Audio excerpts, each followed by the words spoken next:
மதுரை மத்திய தமிழ் திருச்சபை விசுவாச பெருமக்களுக்கு என்னுடைய அன்பின் வாழ்த்துதலையும் ஓய்வு நாள் வாழ்த்துதலையும் நான் தெரிவித்துக் கொள்வதில் பெருமகிழ்ச்சி அடைகிறேன். இந்த வாரம் பாடங்கள் படிக்கிறதுக்கு முன்பதாக ஆவியானவருடைய ஒத்தாசைக்காக நாம் ஜெபம் செய்வோம். மகா இரக்கமும் கிருபையும் நிறைந்த எங்கள் பிதாவே, உம்முடைய பரிசுத்தமான ஆலயத்தில் பாவிகளாகிய நாங்கள் வந்து நிற்கிறோம். நாங்கள் அறிவில் குறைந்தவர்கள் ஆண்டவரே, ஆனாலும் பரிசுத்த ஆவியானவருடைய ஒத்தாசையோடு வேத வசனங்களை நாங்கள் ஆராய்ந்து படிக்கத்தக்கதான ஞானத்தை எங்களுக்கு தாருங்க. ஆவியானவர் இங்கே அசைவாடும்படியாகவும் சரியான கருத்துக்களை சரியான சமயத்தில் சொல்வதற்கு, அதை கலந்து ஆலோசிப்பதற்கு கர்த்தர் உதவி செய்யுங்க. எல்லா துதிகன மகிமை நாங்கள் உமக்கே செலுத்துகிறோம். கர்த்தரின் நாமம் மட்டுமே மகிமைப்படுவதாக. ஆமேன். நாம் எல்லாரும் அறிந்த வண்ணம் இன்னைக்கு என்ன பாடத்தின் தலைப்பு என்னன்னு சொல்லுங்க பார்ப்போம். அன்பும் நியாயமும் என்ற பெரிதான தலைப்பின் கீழே படிச்சுட்டு இருக்கிறோம். அதில் 2 பிரதான கற்பனைகள் அப்படின்னு சொல்லி நமக்கு தலைப்பு கொடுக்கப்படுகிறது. சரி, இந்த 2 கற்பனைகள் என்ன? நீங்களாம் நிறைய பேர் படிச்சிருப்பீங்க. இந்த 2 கற்பனைகள் என்ன? பிரதான கற்பனைன்னு சொல்கிறாங்க. நமக்கு தெரிஞ்சது 10 கற்பனை என்பது நாம் அனைவரும் அறிந்த ஒரு விஷயம். நியாயப்பிரமாணம் என்று சொல்லும் பொழுது 10 பிரமாணங்களை அது குறிக்கிறது என்பதை அனைவரும் அறிவோம். இப்போ என்ன இந்த 2 பிரதான கற்பனைகள் என்று சொல்கிறாங்களே, அப்படின்னா என்ன? யாருக்காவது ஐடியா இருக்குதா? 2 பிரதான கற்பனைகள்னா என்ன? ரைட். தேவனிடத்தில் முழு இருதயத்தோடும் முழு ஆத்மாவோடும் முழு பலத்தோடும் அவரை நேசிப்பதே அது என்ன சொல்லப்பட்டிருக்கிறது? முதலாவது பிரதான கட்டளை என்று சொல்லப்படுகிறது. 2வது கட்டளை என்னது? நீ உன்னை நேசிப்பது போல பிறனையும் நேசி அப்படின்னு சொல்லக்கூடியது இந்த 2வது பிரதான கட்டளையாக இருக்கிறது. சரி, இந்த 2 கட்டளையும் நம்ம பிரிக்க முடியுமா, பிரிக்க முடியாதா? நீங்க என்ன சொல்றீங்க? 2யுமே நம்ம வாழ்க்கையில் 2 பிரிவாக நம்ம பார்க்கிறோம். 2 பிரிவாக பார்க்கறதுனால தான் பல பிரச்சனையே. ஏன் அப்படின்னு சொன்னால், சனிக்கிழமை நான் வரும்பொழுது நல்ல சட்டை போட்டு அது சொல்லுவாங்க அட்வென்டிஸ்ட், 7th டே அட்வென்டிஸ்ட்னா அவங்களுக்கு ஒரு அடையாளம் இருக்குது. என்ன அடையாளம் இருக்குது? ஓய்வு நாள் அன்னைக்கு வெள்ளை சட்டை போட்டிருப்பாங்க, நல்ல டை கட்டியிருப்பாங்க, ஷூ போட்டிருப்பாங்க. மத்தியானம் என்ன சாப்பிடுவாங்கன்னா சொல்லுங்க? ஆமாம், புளியோதரை சாப்பிடுவாங்க, மஞ்சள் ரைஸ் சாப்பிடுவாங்க. இதுதான் அட்வென்டிஸ்டுடைய அடையாளம் அப்படின்னு சொல்லி சொல்கிறாங்க. ஆனால் என்ன அப்படின்னு சொன்னால், இந்த 2 கற்பனையும் பிரிக்கிறதுனால தான் பிரச்சனையே. 2யுமே பிரிக்கவே முடியாது ஆக்சுவலி. ஆனால் நம்ம பிரித்து பார்க்குறோம். எப்படி பார்க்குறோன்னா, சனிக்கிழமை வரும்போது அந்த முதலாவது கற்பனையை பார்க்குறோம். ஆண்டவரே, உம்மை நாங்கள் முழு மனதோடு நாங்கள் நேசிக்கிறோம். ஒருவேளை இங்கே உட்கார்ந்துருக்க தாய்மார்கள் வீட்டில் என்ன நடக்குதோ அப்படின்னு சொல்லி அறகுறை மனசோட கூட இருக்கலாம். ஆனாலும் கூட நம்ம என்ன சொல்லணும்? முழு மனதோடு உம்மை நான் நேசிக்கிறேன் ஆண்டவரே அப்படின்னு சொல்லிட்டு சனிக்கிழமை அது சொல்லிடுறோம். மீதி வார நாட்கள் என்ன ஆகுது அப்படின்னா என்ன பண்ணுறோம்? அங்கே தேவனை நேசிக்கிறதுக்கான அடையாளமே இல்லாத மாதிரி இருக்கு. நான் என்ன சொல்ல வரேன் அப்படின்னா, இந்த 2யும் பிரிக்கவே முடியாது. அப்படி என்று சொன்னால், முதலாவதாக இந்த பிரதான கட்டளை இருந்தால் தான் 2வது கட்டளையும் ஒர்க் ஆகும். இப்போ 1820வது வருஷம் உங்களுக்கு அதில் என்ன நடந்துச்சுன்னு தெரியாது. சயின்ஸ் ஸ்டூடெண்ட்ஸ்க்கு ஒருவேளை தெரிஞ்சிருக்கலாம்.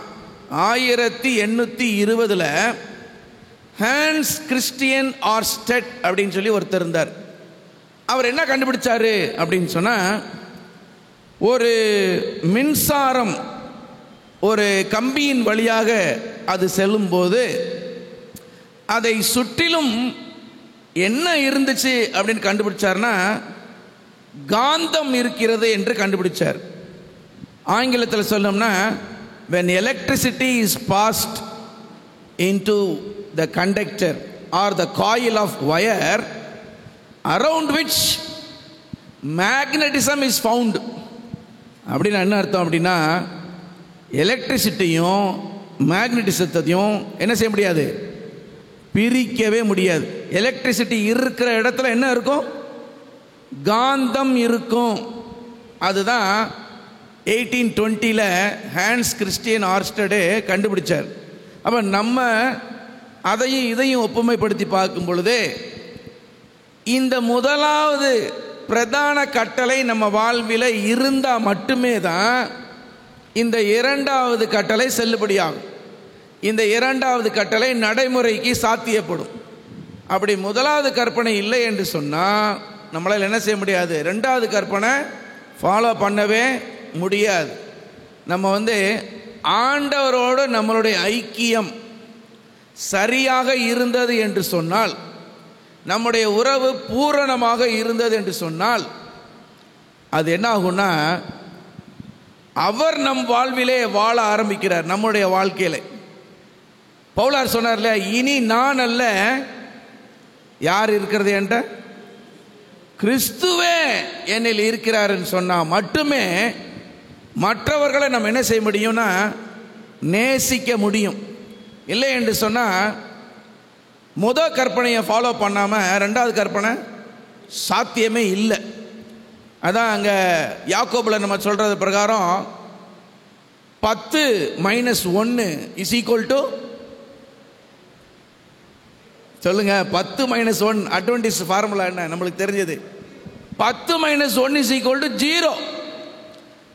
அப்படின்னா ஏதாவது ஒரு கட்டளையில் நம்ம குறைவு இருக்கிறதுன்னு சொன்னால் முழுவதுமாக நம்ம ஃபாலோ பண்ணலைன்னு அர்த்தம். அப்படின்னு சொன்னால் தேவனை நேசிப்பது என்பது மிகவும் மிகவும் ஒரு பிரதானமான காரியமாக இருக்கிறது என்பதில் எந்த சந்தேகமும் இல்லை. சரி, இந்த 2 கற்பனைகளை நம்ம பற்றி கொஞ்சம் பார்க்க போகிறோம். இந்த கற்பனையை ஃபாலோ பண்ணுறதுனால என்ன கிடைக்கும்னு நினைக்கிறீங்க? செவன்த் டே அட்வென்டிஸ்ட் மக்கள் ரொம்ப ரொம்ப முக்கியப்படுத்துகிறது என்னென்னா நியாயப்பிரமாணம், கட்டளைகள். 10 கட்டளைகளை முக்கியப்படுத்தி நம்ம சொல்கிறோம். இந்த கட்டளைகளை கீப் அப் பண்ணுறவங்களுக்கு என்ன கிடைக்கும்? எப்படி? கடமை. Very good. அதாவது ஐயா என்ன சொல்கிறாங்க அப்படின்னா, மனுஷர் மேல் விழுந்த கடமை இது, அப்படி இட்ஸ் அ டியூட்டி, கண்டிப்பா அப்படின்னு சொல்லி சொல்றாங்க. வெரி குட், நல்ல ஆன்சர். மிஸ்டர் பிரான்சிஸ், சந்தோஷம் கிடைக்கும், சமாதானம் கிடைக்கும். சரி, ரைட். ஜீவனுக்குள்ளாக பிரவேசிக்க வேண்டும் என்று சொன்னால் அம்மா சொல்றாங்க ஏதோ எல்லாமே கிடைக்கும், நித்திய ஜீவன் கிடைக்கும். Very good, fantastic. ஜீவ விருட்சத்தின் மேல என்னது? ஆமா, ஜீவனுக்குள்ள வாசலில் பிரவேசிப்பதற்கு கற்பனையை முழுவதுமாக நம்ம ஆண்டவர்கிட்ட ஒரு ஜெபத்தை வைக்கிறோம். என்ன ஜெபம் வைக்கிறோம் தெரியுமா? ஆண்டவரே, என்னை கண்ணின் மணி போல பார்த்துக்கோங்க. எத்தனை பேர் அந்த ஜெபம் பண்ணியிருக்கிறீங்க? ஆண்டவரே, என்னை கண்ணின் மணி போல பார்த்துக்கோங்க, என்னை கண்மணி போல பார்த்துக்கோங்க அப்படின்னு ஜெபிக்கிறோம். ஆண்டவர் என்னமா சொல்றாரு?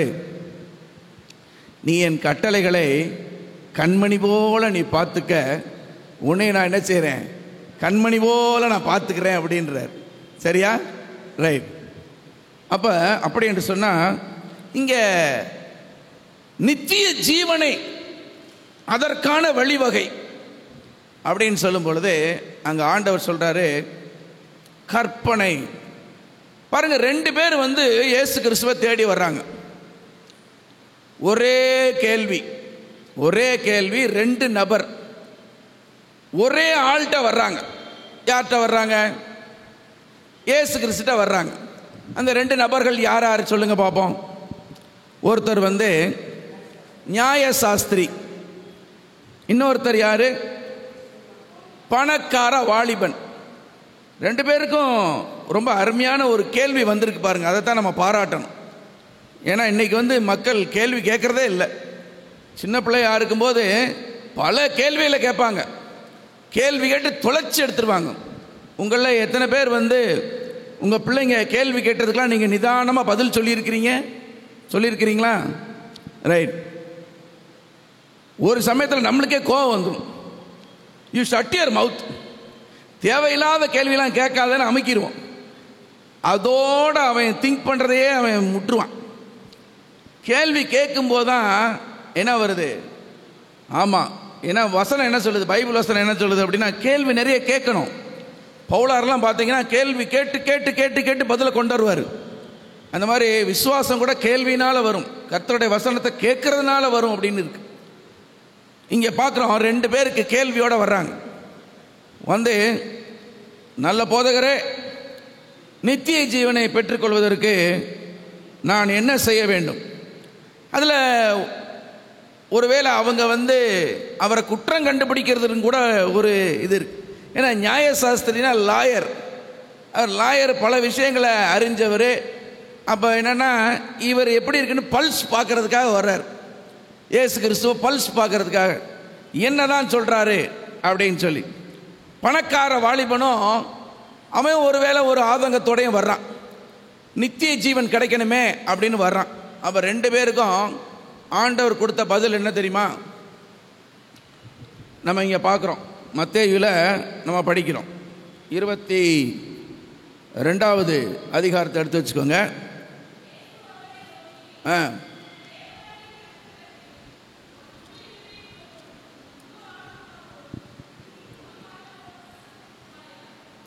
இது பார்த்தீங்கன்னா இது புதிய ஏற்பாட்டில் இயேசு கிறிஸ்து சொல்கிற ஒரு விஷயம். ஆனால் இது பழைய ஏற்பாட்டில் தான் எடுக்கப்பட்டு இருக்கிறது. படிங்க பார்ப்போம். உபாகமம் 6வது அதிகாரம் 5வது வசனம் படிங்க பார்ப்போம்.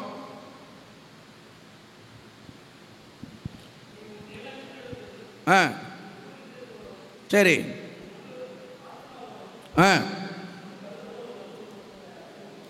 அன்பு கூறுவாயாக அப்படின்னு இருக்கு. அடுத்து என்னன்னா உபாகமத்தில் 30வது அதிகாரம் 6வது வசனம் படிங்க பார்ப்போம். அப்போ அங்கே என்ன நடக்கணும் அப்படின்னா முக்கியமாக ஒரு வார்த்தையை நம்ம கவனிக்கணும்.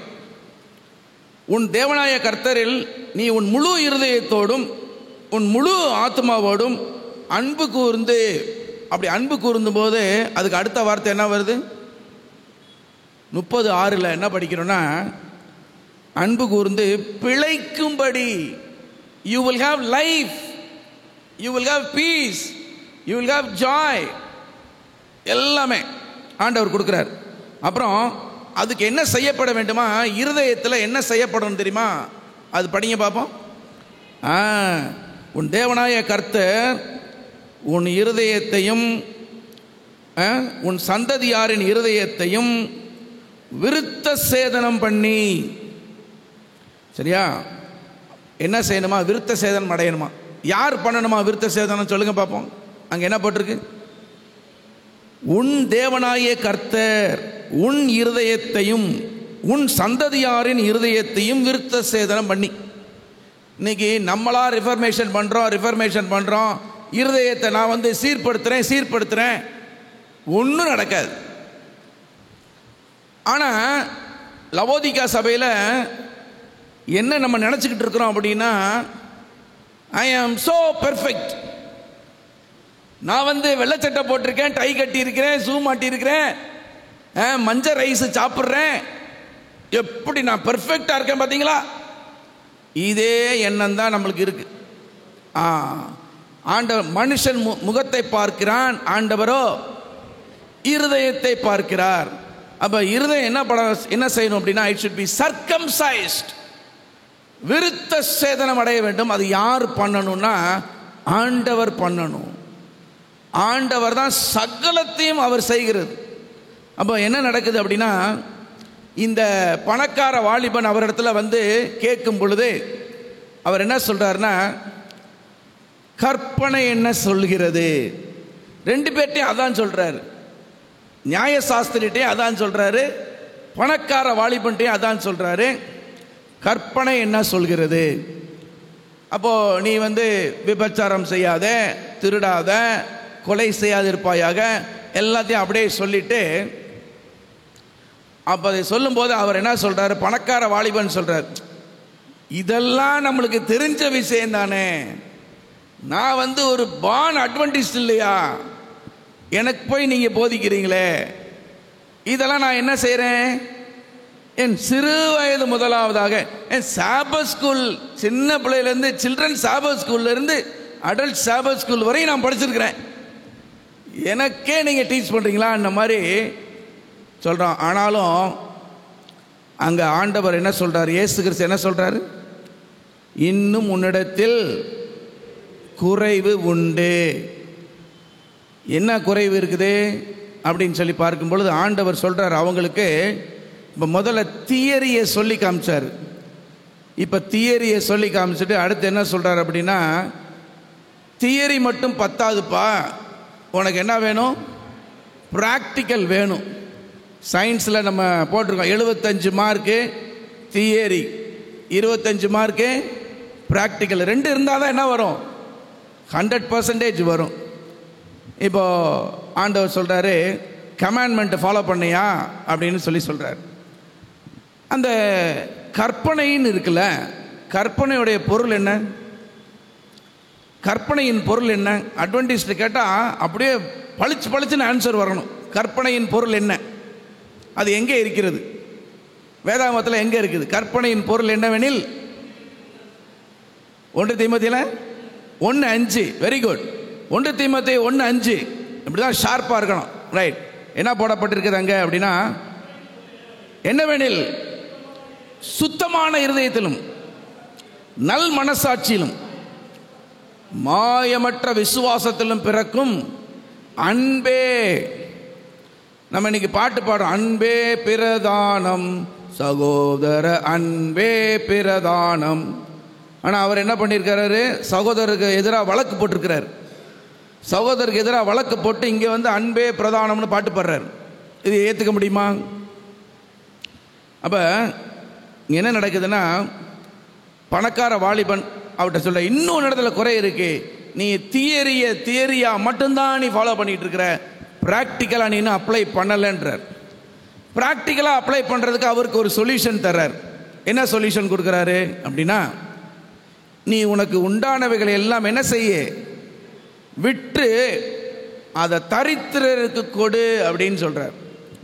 அதாவது விசுவாசம் வந்து அப்படியே சாலிடாக இருக்குன்னு சொன்னால் அது பத்தாது. என்ன ஆகணும் தெரியுமா, விசுவாசம் சாலிடாக இருக்குது சார், சாலிடாக இருதயத்தில் விசுவாசம் இருக்குது சார்னா அது பத்தாது. என்ன ஆகணும்னா அது லிக்விடாக மாறணும். அது மற்றவங்களுடைய கஷ்டங்களை, மற்றவங்களுடைய தரித்திரத்தை நீக்கக்கூடிய ஒரு லிக்விடாக இருக்கணும். மனது உருகணும். இயேசு கிறிஸ்து பற்றி சொல்லியிருக்கு இல்லையா, அவர்கள் மேய்ப்பனில்லாத ஆடுகளைப் போல இருக்கிறார்கள் என்று அவர்களை பார்த்து என்ன செஞ்சானா, மனது உருகினார்னு இருக்கு.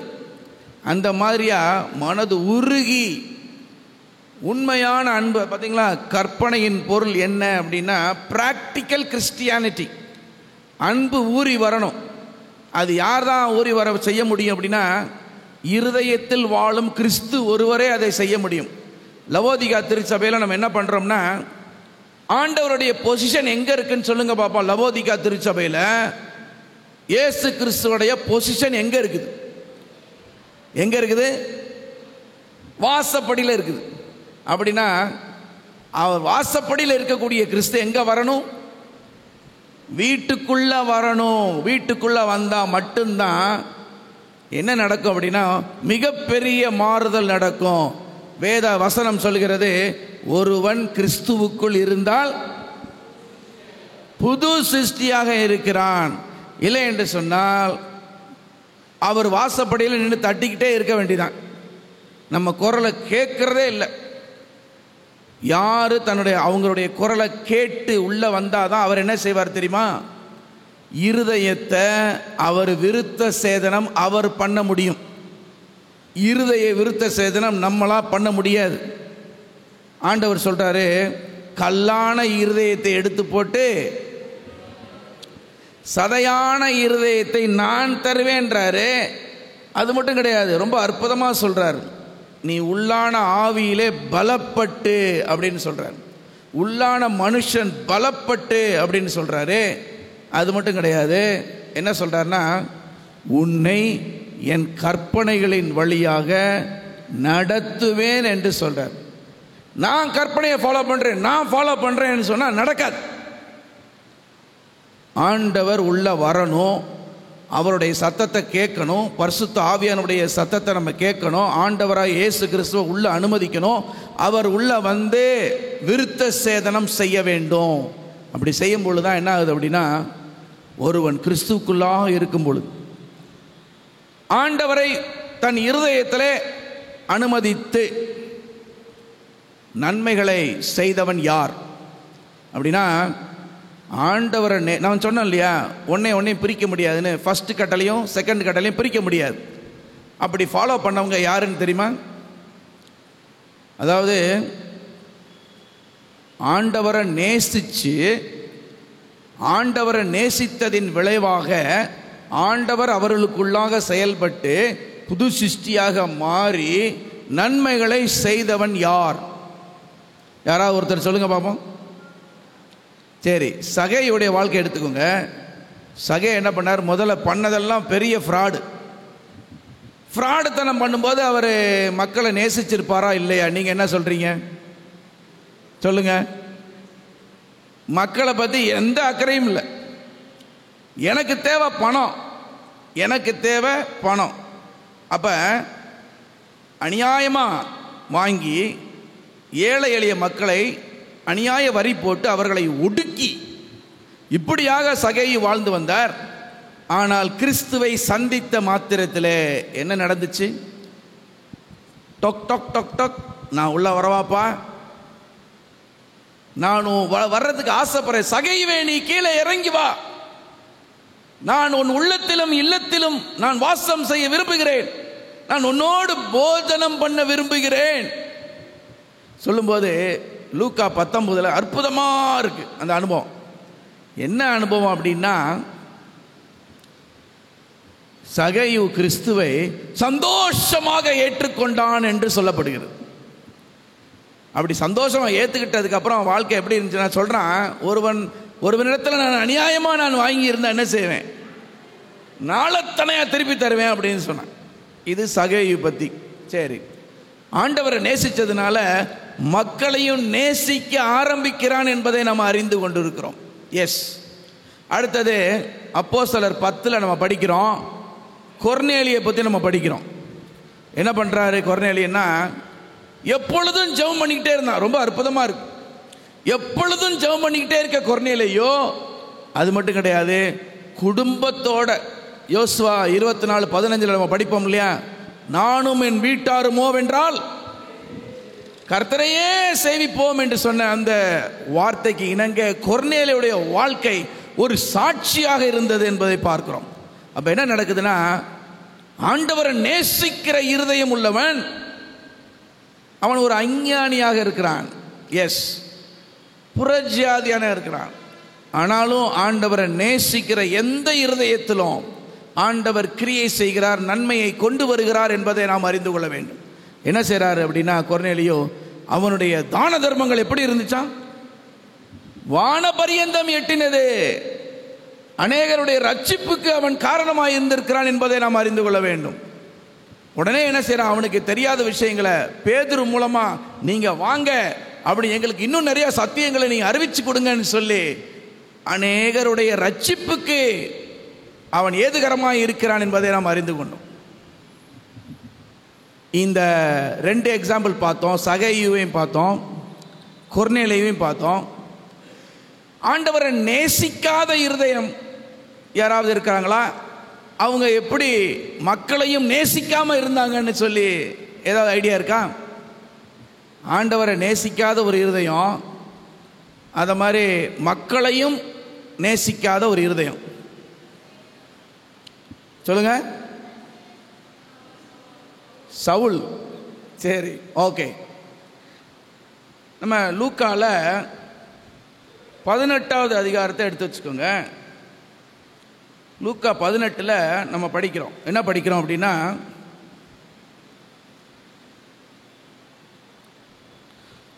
ரெண்டாவது வசனம் படிங்க. ஒரு பட்டணத்திலே ஒரு நியாயாதிபதி இருந்தான். அவன் எப்படி இருந்தான்? தேவனுக்கு பயப்படாதவனும் அப்படின்னு சொன்னா ஃபர்ஸ்ட் ரூல் அவுட். பிரதான கட்டளை அங்க ஃபர்ஸ்ட் கட்டளை இல்லை. தேவன் மேல அன்பு இல்லை. சரி, தேவன் மேல அன்பு இல்லாதவன் அவன் என்ன செய்யறான் பாருங்க. அடுத்த வரி படிங்க. மனுஷரை எப்படி வச்சிருப்பான்? மதியாமல் வச்சிருப்பான்.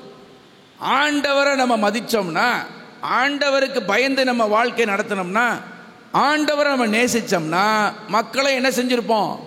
கண்டிப்பாக நேசித்து அவர்களுக்கு தேவைகளை நாம் கவனித்திருப்போம். இதுதான் நம்ம இங்க படிக்கிறோம். இது மட்டும் கிடையாது, அதே சாப்டர்ல இன்னொருத்தனை பத்தி நம்ம படிக்கிறோம். என்ன அப்படின்னு சொன்னா, இவன் கொஞ்சம் வித்தியாசமானவன். இந்த நியாயாதிபதி கூட என்ன சொல்றான் அப்படின்னா, நான்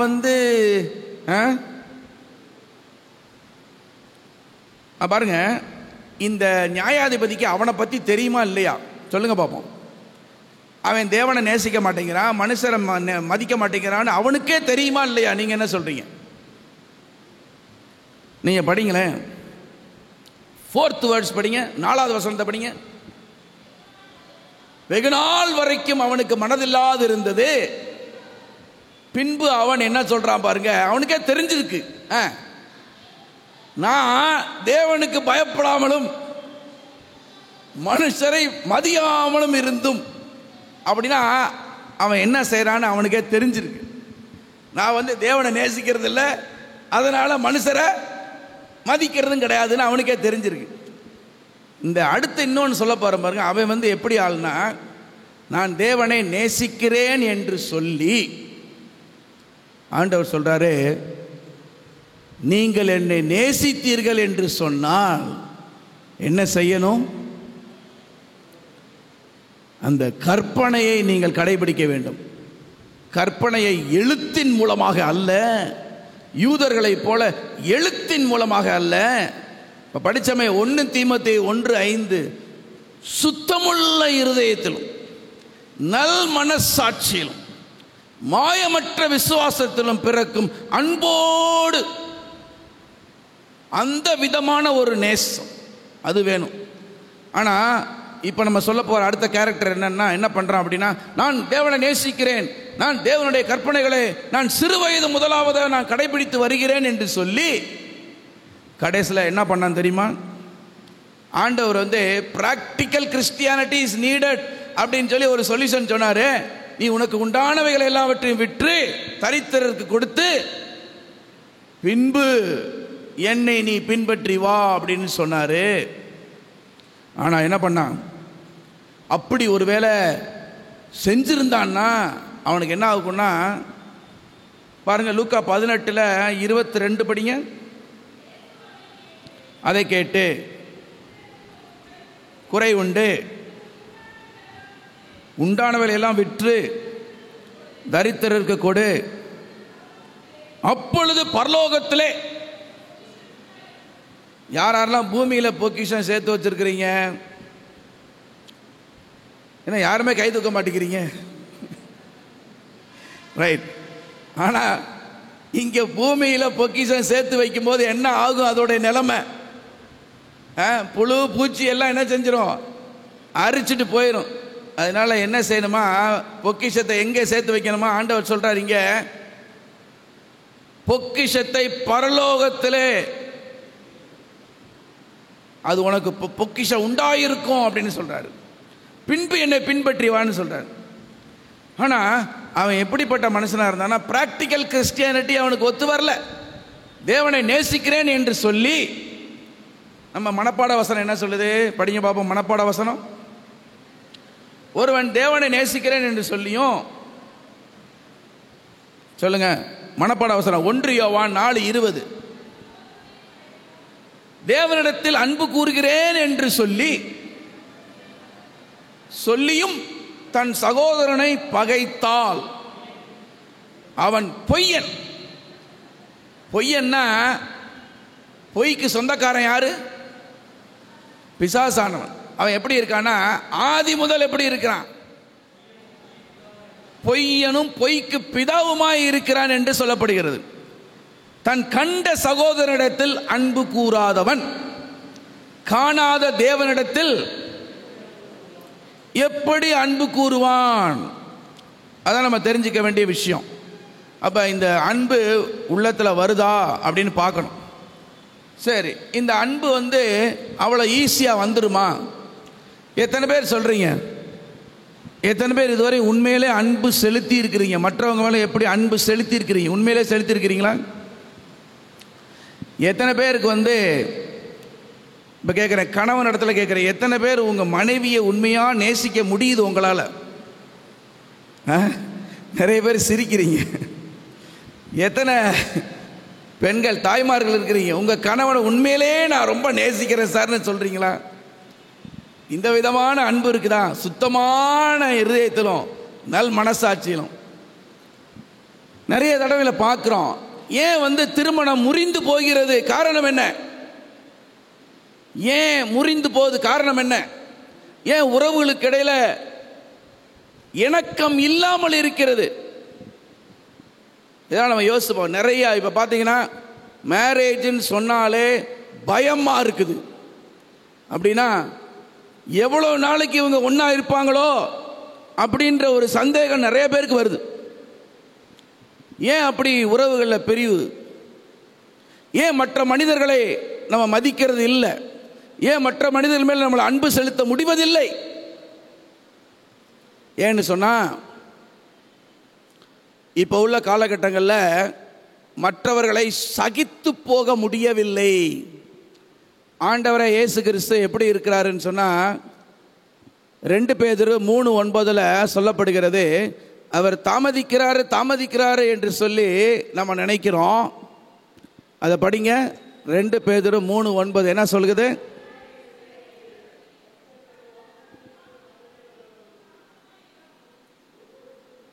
ஒருவரும் கெட்டு போகாமல் எல்லாரும் மனம் திரும்ப வேண்டும் என்று எப்படி இருக்கிறாராம்? எப்படி இருக்கிறாராம்? அந்த நீடிய பொறுமைனா என்னன்னு சொல்லுங்க. உங்க மனைவியை நீங்க எத்தனை தடவை மன்னிப்பீங்க? உங்க கணவரை நீங்க எத்தனை தடவை மன்னிப்பீங்க? இல்லை ஒரு குறிப்பிட்ட பாவத்திலேருந்து மட்டும்தான் நான் மன்னிக்க முடியும், எல்லாத்துலேருந்து நான் மன்னிக்கவே முடியாது சார் அப்படின்னு சொல்ல வரீங்களா? இங்கே பாருங்க, மனம் திரும்புதல் வேண்டும் என்று சொன்னால் நீடிய பொறுமை வேண்டும். ஆண்டவர் நீடிய பொறுமை உள்ளவராக இருக்கிறார்.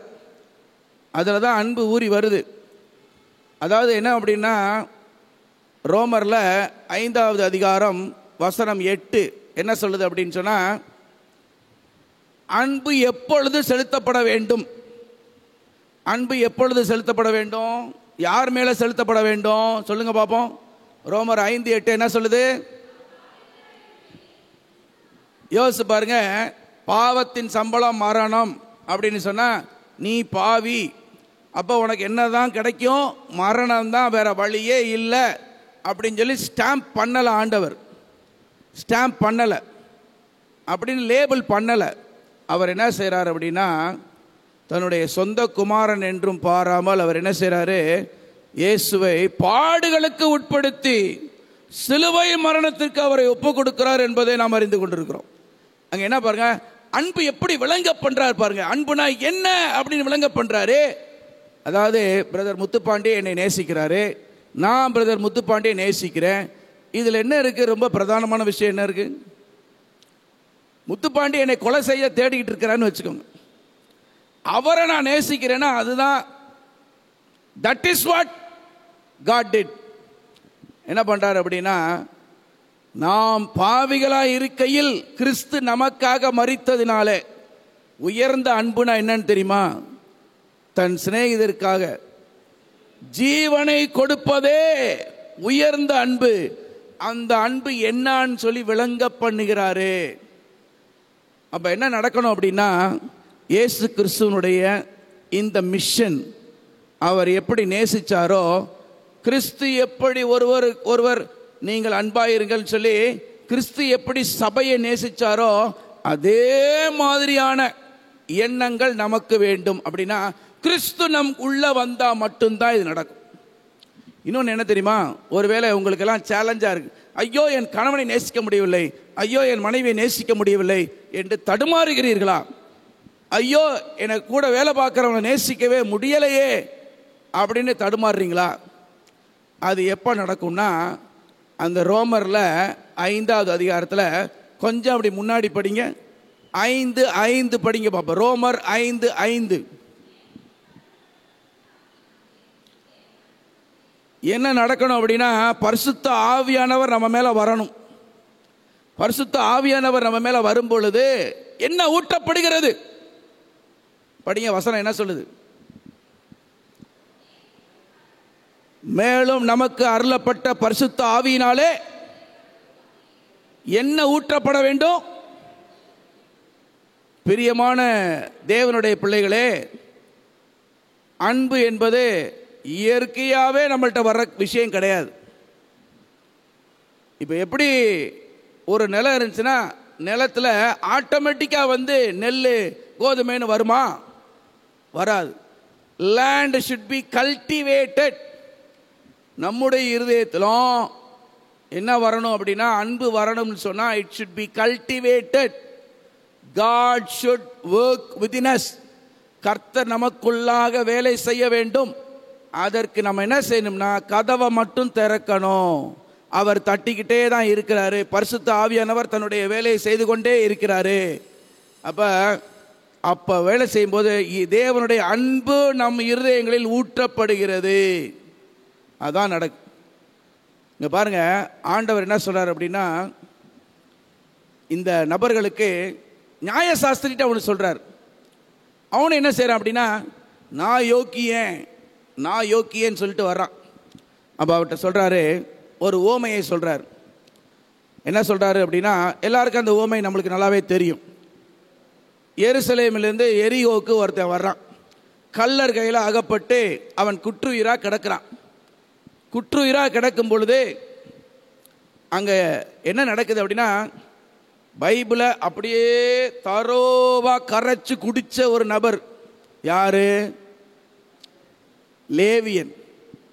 ஆசாரியன். ஆசாரியன் எங்க இருப்பான்னு நினைக்கிறீங்க? ஆசாரியன் வந்து பலிபீடத்துக்கு பக்கத்தில் இருப்பான்.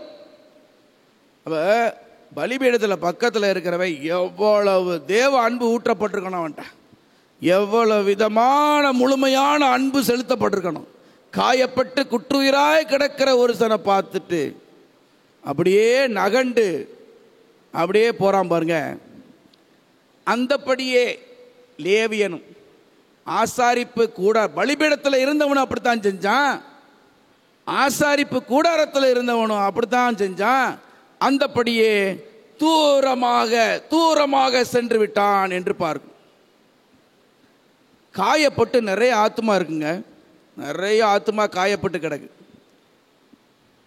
ஒரு ரீசெண்டாக ஒரு மெசேஜ் படித்தேன். அதில் என்ன சொன்னாங்க அப்படின்னா, walk gently in the lives of others because you don't know how many injuries, how many wounds the soul has got already. எவ்வளவு புண்கள் அவர்களிடத்தில் இருக்குது, எவ்வளவு இருதயத்தில் காயப்பட்டிருப்பாங்கன்னு உங்களுக்கு தெரியாது. அதனால அவர்களுடைய வாழ்க்கையில் நீங்கள் எப்படி நடக்கணும்னா, walk gently in the lives of others. குற்றுயிரா கிடந்தவனை காப்பாற்றினவன் யார் தெரியுமா? ஆசாரிப்பு கூடாரத்தில் இருந்தவன் இல்லை, பலிபீடத்தில் பக்கத்தில் இருந்தவன் இல்லை, ஒதுக்கப்பட்டவனாய் இருந்த சமாரியன் வர்றான். அவன் என்ன செய்யறான்? கிட்ட வந்து, வேதம் அற்புதமா சொல்லுது, நீங்க படிச்சீங்கன்னா தெரியும். அவன் கிட்ட வந்து எண்ணெய் ஊற்றி அற்புதம், அற்புதம். இதுதான் யார் ஊழியம்னா, நல்ல சமாரியனுடைய ஊழியம், கிறிஸ்துவின் ஊழியம். 2 பணத்தை வேற கொடுத்துட்டு அந்த சத்திரக்காரன் இடத்துல ஒப்படைச்சிட்டு போகிறான், திரும்பியும் வருவேன் அப்படின்னு. இதே தான் இயேசு கிறிஸ்து 2 பணத்தை கொடுத்துருக்கிறார். புதிய ஏற்பாடு, பழைய ஏற்பாடு கொடுத்த சத்திரக்காரன் யாரு? திருச்சபை. திருச்சபையில் ஒப்படைச்ச ஆத்துமாக்களை, காயப்பட்டு கிடக்கிற ஆத்துமாக்களை திருச்சபையில் கொண்டு வந்து சேர்த்து, பத்திரமா பார்த்துக்க, I will come again, I will give the reward, I will give the reward back to you அப்படின்னு சொல்லிட்டு போகிறார். அப்போ ஆண்டவர் எதிர்பார்க்குற விஷயம் என்னன்னா, ஆண்டவர் சொல்லியிருக்கிறாரு நன்மை. மீகா 6:8 படிங்க பார்ப்போம். மீகா 6:8 என்ன சொல்லுகிறது? மீகா 6:8 சொல்லுங்க. மனுஷனே, நன்மை இன்னதென்று உனக்கு நான் அறிவித்திருக்கிறேன். மனுஷனே, நன்மை இன்னதென்று அவர் உனக்கு அறிவித்திருக்கிறார். என்ன செய்யணுமா? நியாயம் செய்யணுமா? நம்ம தேவன் எப்படிப்பட்ட தேவன்னா, அவர் எப்படி இருக்கிறாரோ நம்மள்ட்ட அதே எதிர்பார்க்கிறார். நான் நியாயமா இருக்கேன், நீ நியாயமா இரு. பிதா பூரண சர்க்குணராக இருப்பது போல நீங்கள் என்ன செய்யுங்க? பூரண சர்க்குணராக இருங்க. நான் பரிசுத்தமாக இருப்பது போல நீங்களும் பரிசுத்தமாக இருங்க அப்படின்னு சொல்லி நியாயம் செய்து, இரக்கத்தை சிநேகித்து, உன் தேவனுக்கு முன்பாக மன தாழ்மையாய் நடப்பதை அல்லாமல் வேற என்னத்தை நான் உன்கிட்ட கேட்கிறேன்னு ஆண்டவர் சொல்றார். 2 பிரதான பாவங்கள் என்ன அப்படின்னு சொல்லி பார்க்கும் பொழுது, நம்முடைய இருதயத்தில் இருக்கக்கூடியது விக்கிரகம். அதான் இங்கே சாபத் ஸ்கூல் கோட்டையில் சொல்லியிருக்காங்க, விக்கிரக ஆராதனை. எத்தனை பேர் விக்கிரக ஆராதனை செய்றீங்க? நான் கேட்கறது உங்கள் அலமாரியில் ஏதோ ஒரு சிலையை வச்சுக்கிட்டு எத்தனை பேர் அதை கும்பிடுறீங்க அப்படின்னு கிடையாது. நான் கேட்கறது, உங்களுடைய இருதயத்தின் ஆழத்தில் நீங்கள் தேவனையும் தாண்டி, தேவனையும் விட முக்கியமாக எதற்காக நீங்கள் முக்கியத்துவம் கொடுக்குறீங்க? உங்கள் இருதயம் எங்கே இருக்கிறதோ அங்கே என்ன இருக்கு? உங்கள் பொக்கிஷம் இருக்கு. உங்கள் பொக்கிஷம் எங்கே இருக்கோ உங்கள் இருதயம் இருக்கு. அப்படின்னா இருதயத்தில் என்ன இருக்குது? ஆழத்தில் ஆண்டவரையும் உங்களையும் பிரிக்கிற அந்த பாவம் என்ன அப்படின்னு சொல்லி யோசித்து பார்க்கணும். இது விக்கிர ஆராதனை. விக்கிர ஆராதனை இன்னைக்கு என்னென்ன சொல்லலாம்? என்னென்ன விக்கிரங்கள் இருக்கு சொல்லுங்க பார்ப்போம். பண ஆசை இருக்குதா? பொருள் ஆசை இருக்குதா? அப்புறம் வேற என்ன? சாப்பாடு, போஜனம். Very good. போஜன பிரியனா இருக்கிறோம். நிறைய விஷயங்கள் நம்ம ஆட்சி செய்கிறது. ஈவன் என்ன தெரியுமா? ஆண்டவர் சொல்றாரு, ஒருவன் தன் தாயாவது சகோதரனையாவது என்னை விட நீ அதிகமாக நேசிச்சனா அவங்க உனக்கு எப்படி இருப்பாங்க? விக்கிரகமாக நம்ம மாற்றிடும். அப்படி இல்லாத பாரு நம்ம என்ன செய்யணும் அப்படின்னா, விக்கிரகங்களை எடுத்து போடணும். ஆண்டவர் விக்கிரகங்களை எடுத்து போட்ட ராஜாக்களை எல்லாம் ஆசீர்வதித்திருக்கிறார். எஸ். அடுத்து என்ன பார்க்கணும்னா, அப்ரெஷன், ஒடுக்குதல். இந்த ஒடுக்குதல் இருக்குதா? நம்ம இதை லீடர்ஸ், அரசாங்க உத்தியோகத்தில் இருக்கக்கூடியவங்க, பதவியில் இருக்கக்கூடியவங்க, அவங்க எப்படி சக மனிதர்களை நடத்துகிறாங்க அப்படின்னு சொல்லி பார்க்கும் பொழுது எனக்கு ஒரே ஒரு எடுத்துக்காட்டு என் முன்பதாக வருகிறது. யார் அப்படின்னு சொன்னால், யோபுல 31வது அதிகாரத்தை எடுத்து வச்சுக்கோங்க. ரொம்ப அருமையான வசனங்கள் இருக்கிறது. அதை நம்ம படிச்சுட்டு முடிப்போம். யோபு 31வது அதிகாரத்தில் பாருங்க, அவர் எப்படி வேலைக்காரங்களை எப்படி நடத்தி இருக்கிறாருன்னு பார்க்கணும். 13வது வசனம் படிங்க பார்ப்போம். என் வேலைக்காரனானாலும் என் வேலைக்காரியானாலும் என்னோடு வழக்காடும் பொழுது, அப்படியே நிப்பாட்டுவோம். எத்தனை பேர் உங்க வீட்டில் சர்வெண்ட் வச்சிருக்கிறீங்க? சர்வெண்ட் உங்களோட வழக்காடுறதுக்கு நீங்க விடுவீங்களா மாட்டீங்களா? நம்ம என்ன சொல்லுவோம்னா, servant you shut your mouth, உனக்கு ஒன்றும் தெரியாது, அப்படியே அமைதலார். ஆனால் யோபு ரொம்ப ஆச்சரியமாக இருக்கு. பெரிய பணக்காரருங்க, உத்தமனும் சன்மார்க்கனும் பொல்லாப்புக்கு விலகி தேவனுக்கு பயந்தவனுமாய் இருக்கிறவன் என்ன சொல்றான் தெரியுமா? என் வேலைக்காரி ஆறு வேலைக்காரன் என்னோடு வழக்காடும் போது, எவ்வளோ ஆச்சரியமாக இருக்கு. நம்மளாம் வழக்காட விடுவோமா? நமக்கு சபார்டினேட்ஸ், நமக்கு கீழே இருக்கவங்கள வாயை பற்றிட்டு போய்கிட்டே இருக்கணும், சொல்கிறத மட்டும் கேட்டு போய்கிட்டே இருக்கு, வழக்காட விட மாட்டோம். அது அடுத்தது படிங்க. வழக்காடும் போது அவர்கள் நியாயத்தை நான் அசட்டை பண்ணி இருந்தால் தேவன் எழும்பும் போது நான் என்ன செய்வேன்? அவர் என்னை விசாரிச்சார்னா என்ன மறு உத்தரவு சொல்லுவேன்? தொடர்ந்து படிங்க. அது சொல்றாரு, எனக்கு அவனுக்கும் ஒரே ரத்தம் தானப்பா, என் கலரு ரத்தம் சிகப்பு தான், அவனும் என்னதான் சிகப்பு தான். படிங்க. தாயின் கற்பத்தில் என்னை உண்டு பண்ணினவர் அவனையும் உண்டு பண்ணினார் அல்லவா? ஒரே விதமான கற்பத்தில் எங்களை உருவாக்கினார் அல்லவா? அடுத்து 16, எளியவர்கள் வாஞ்சித்ததை நான் கொடாதிருந்து விதவையின் கண்களை பூத்து போக பண்ணி, தாய் தகப்பன் இல்லாத பிள்ளை என் ஆகாரத்தில் சாப்பிடாமல் நான் ஒருவனாய் சாப்பிட்டதுண்டா கேட்கிறார். அடுத்து என்னன்னா பாருங்க, 19 வசனம். ஒருவன் உடுப்பில்லாது இருந்தனால் மடிந்து போகிறதையும் ஏழைக்கு மூட வஸ்திரம் இல்லாது இருக்குது நான் கண்ட பொழுது அவர் என்ன கொடுக்கிறாரு? அவன் என் ஆட்டு மயிர் கம்பளினாலே அனல் கொண்டதினால். இப்போ பாருங்க, யோபு பார்க்குறாரு, ஒருத்தன் அப்படியே குளிரில் நடுங்கிக்கிட்டு இருக்கிறான். இவர் சொல்கிறாரு, இந்தாப்பா என்னோட ஆட்டு மயிறு எடுத்து அதை போட்டுக்கப்பா அப்படின்னு சொல்கிறாரு. அப்படி போடும் பொழுது அவன் என்ன செய்யணும் சொல்லுங்க பார்ப்போம்? அவன் என்ன செய்யணும்? போடும்போது அவன் என்ன செய்யணும்? அதுக்கு நன்றியா என்ன சொல்லணும் சொல்லுங்க பார்ப்போம்? உங்களுக்கு யாராவது ஹெல்ப் பண்ணால் நன்றி என்ன சொல்லுவீங்களா மாட்டீங்களா? நீங்கள் என்ன சொல்லுவீங்க? ஐயா உங்களை மாதிரி உண்டா, நீங்க எவ்வளோ பெரிய ஆளு. அடுத்த வசனத்தை படிங்க. அவன் என்ன செய்யறான் பாருங்க. கம்பளியை வாங்கிட்டு, ஆமா, அவன் இடை என்னை புகழாதிருந்தும், அவன் ஃபிளாட்டரி பண்ணல, அவன் இவனை பிரைஸ் பண்ணவே இல்லை. நீ என்னை புகழாமையா இருக்கிற, நான் உனக்கு எவ்வளவு நன்மை செஞ்சிருக்கிறேன், எனக்கு புகழாமையா இருக்கிற அப்படின்னு சொல்லி அவனை ஒடுக்கவே இல்லை. யோபு அவனை ஒடுக்கல. பாருங்க, அவன் என்ன சொல்றான்? எனக்கு யாரெல்லாம் தெரியும் தெரியுமா? 21 வசனம் படிங்க. ஒளிமுக வாசலில் எனக்கு செல்வாக்கு இருக்குது அப்படின்னு சொல்லி திக்கற்றவனுக்கு விரோதமாய் நான் என்ன செய்யல? கையை நீட்டவே இல்லை. என்னுடைய பவர் என்ன நான் காமிக்கிறேன் பாரு அப்படிலாம் சொல்லல. அப்படி ஒருவேளை காமிச்சா என்ன நடக்கும் தெரியுமா? அடுத்த வசனத்தை படிங்க. சொல்றார், என் கைப்பட்டை தோளிலிருந்து சரிந்து என் புயத்து எலும்பு முறிந்து போவதாக. இதெல்லாம் பாருங்க யோபுடைய வாழ்க்கையில் என்ன நடக்குதுன்னு பாருங்க. அப்போ ஏழைகளை ஒடுக்கிறது இல்லை. அது மட்டும் இல்லாமல் யோபு இன்னொரு இடத்துல சொல்றாரு, அந்நியன் வீதியில் தங்கினதில்லை, அவனுக்கு நான் இடம் கொடுத்துருக்கிறேன்றார். இப்படி எல்லாம் என்னன்னா ஏழைகளை ஒடுக்காம. யாக்கோபுல 1 அதிகாரம் கடைசி வசனம் படிங்க பார்ப்போம். யாக்கோபு 1 கடைசி வசனம்.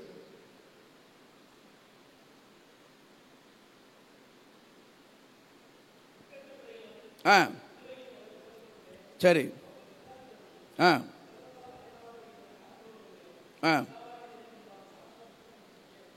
மாசில்லாத பக்தியாக இருக்கிறது என்னன்னா திக்கற்ற பிள்ளைகளையும் விதவைகளையும் விசாரிக்கிறது. சோதோம் கொமோராவுடைய தப்பு, அவருடைய பிரச்சனை என்னன்னு தெரியுமா உங்களுக்கு? எசேக்கியேல் 16:49 என்ன சொல்லுது? எசேக்கியேல் 16:49 சோதோம் கொமோராவுடைய பிரச்சனை என்ன செய்கிறாங்க? அவங்களுக்கு பெருந்தீனி இருந்துச்சு, சோம்பேறித்தனம் இருந்துச்சு. தொடர்ந்து படிங்க. இதோ கர்வமும் ஆகார திரட்சியும் நிர்விசாரமான சாங்கோபம் ஆகிய இவைகளே உன் சகோதரியாகிய சோதோமின் அக்கிரமோ, இவைகளே அவளிடத்திலும் அவர் குமாரிடத்திலும் இருந்தன. சிறுமையும் எளிமையுமானவுடைய கையை அவள் என்ன செய்யல? பலப்படுத்தவில்லை என்று பார்க்கிறோம். தீங்கு நாளில் கர்த்தர் நம்மை விடுவிக்க வேண்டும் என்று சொன்னால் சிறுமையும் எளிமையுமானவுடைய கையை நம்ம என்ன செஞ்சிருக்கணும்? பலப்படுத்தி இருக்க வேண்டும். பிரியமான தேவனுடைய பிள்ளைகளை, இன்னைக்கு நம்ம படித்த காரியம் என்ன அப்படின்னா, தேவனுடைய அன்பு, தேவனை நான் நேசிக்கிறேன் என்று சொல்லி இங்கே இந்த வெர்டிக்கல் ரிலேஷன்ஷிப் எனக்கு நல்லா இருக்குது அப்படின்னு சொல்லிட்டு ஹரிசாண்டல் ரிலேஷன்ஷிப்பில் கோட்டை விட்டுக்கிட்டு இருக்கோம். எஸ், ஆனால் உண்மையிலே நம்ம தேவனை முழு இருதயத்தோடு நம்ம நேசித்தோம் அப்படின்னு சொன்னால் சகோதரனிடத்தில் நம்ம அன்பு செய்வோம் என்பதில் எந்த சந்தேகமும் இல்லை. அப்படி நடக்க வேண்டும் என்று சொன்னால் நம்முடைய இருதயம் விருத்த சேதனம் அடைய வேண்டும்.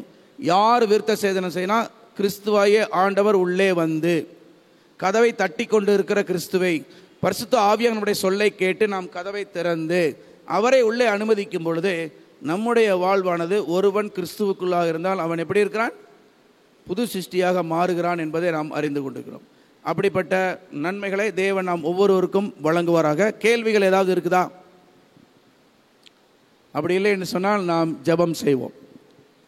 மகா இரக்கமும் கிருபையும் நிறைந்த எங்கள் பிதாவே, நம்முடைய சமூகத்தில் நாங்கள் அமர்ந்து தேவனுடைய வார்த்தைகளை நாங்கள் அலசி ஆராய்ந்து அது எங்களுடைய வாழ்க்கைக்கு பிரயோஜனமாக்கத்தக்கதாக நீர் கிருபை செய்ததுக்காக நன்றி செலுத்துகிறோம்.